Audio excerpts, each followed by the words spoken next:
Hello, this is Mrs. Decker, and this video will go over Objective 2D, predicting whether the concentrations of reactants or products will increase or decrease when there is a shift in a system at equilibrium.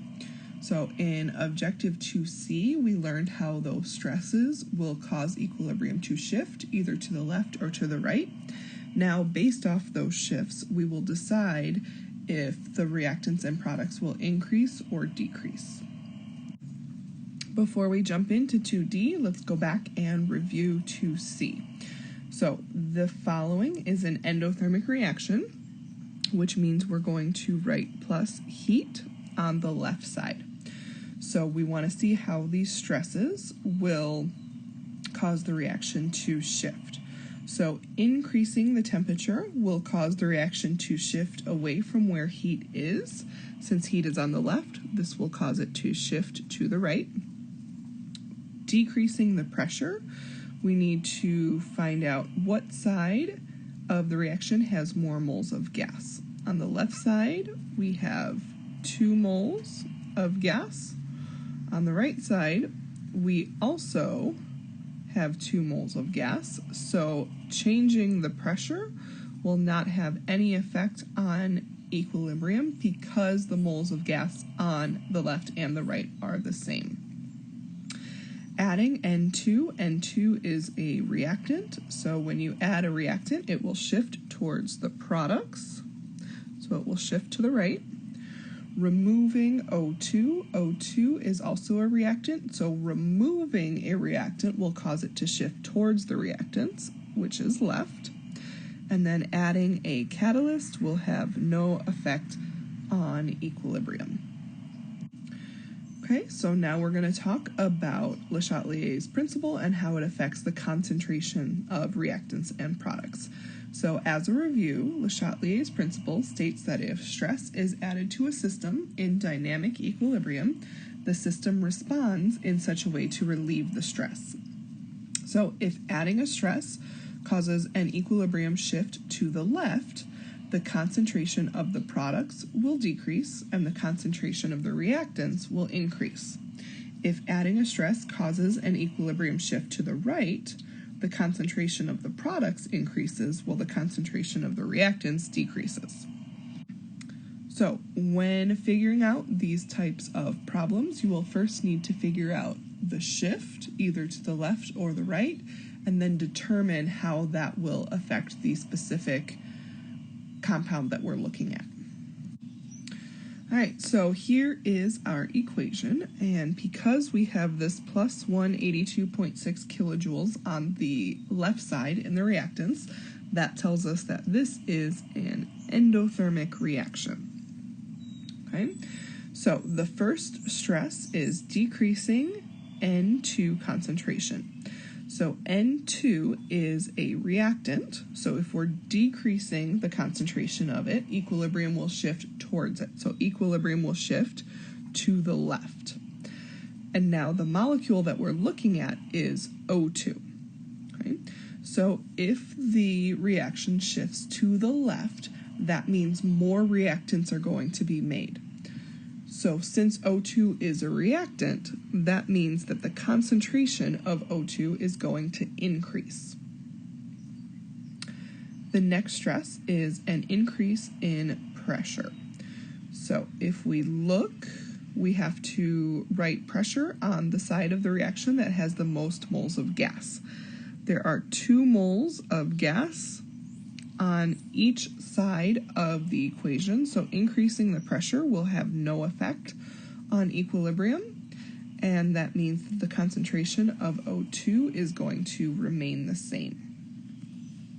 Okay, now the next stress is increasing the NO concentration. NO is a product, so increasing the concentration of the product will cause the reaction to shift to the left, which it will also increase the concentration of O2 since O2 is a reactant. Okay, and the next stress is adding heat. Since this is an endothermic reaction, heat is on the left side, So adding heat will cause the reaction to shift away and to the right, which means that since O2 is a reactant, the reaction will be making more product and using up the reactants, so the concentration of O2 will decrease. Okay, so here is our next example reaction, and this reaction is an exothermic reaction because we have this energy written on the product side. Okay. So adding CO2, CO2 is a product, so adding CO2 will cause equilibrium to shift to the left towards the reactants. The molecule we're looking at is H2. So since H2 is on the product side, if equilibrium shifts towards the reactants, the concentration of H2 is going to decrease. For pressure, again, we need to look at which side of the reaction has the most moles of gas. Again, we have 2 moles of gas on the left side and 2 moles of gas on the right side. So pressure will have no effect on equilibrium. So the concentration of H2 will not change. And then the next stress is decreasing CO concentration. CO is a reactant. So if you reduce or remove some reactant, equilibrium will shift towards the reactants, which is left. And since H2 is a product, that means the concentration of H2 is going to decrease as well. The last stress for this example is adding a catalyst. Remember that adding a catalyst has no effect on equilibrium, so it will not cause the reaction to shift either direction, which means that the H2 concentration will remain the same.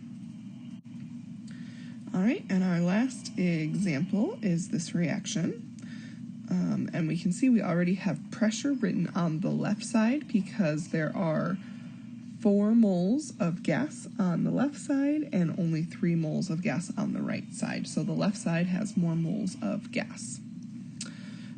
We cannot tell whether this is an endothermic or an exothermic reaction, so none of our stresses have to do with temperature. All right, the first stress is removing HF. HF is a reactant, so if we move it, it will shift towards where it's at, which is the left side. And we will be looking at how these shifts affect the concentration of SiF4, which is a product. So if the reaction shifts towards the left, the concentration of the products is going to decrease. If we increase pressure, pressure is written on the left side, so that means the equilibrium will shift away from where pressure is written. So it will shift towards the right, towards the products, which means SiF4 concentration will increase. All right. Next stress is decreasing the SiO2 concentration, which is a reactant. So if we are removing it, it will shift towards what we are removing, which is to the left, which will cause the concentration of SiF4 to decrease. Okay, and then the next one is adding H2O. H2O is a product, so this will cause the reaction to shift to the left, which will cause the concentration of both products to decrease. Okay, now the last one we have here is if the concentration of SiF4 is increased. So adding SiF4, which is a product, will cause the reaction to shift to the left, which will decrease the concentration of the products ultimately. So it might be a slight increase at first, but that increase, because we're looking at SiF4, so if we add SiF4, it's going to shift equilibrium to the left, and that SiF4 is going to get used up and will ultimately decrease the concentration of SiF4. Okay, so that is objective 2D. You have some practice to work on in your packet. Let me know if you need help.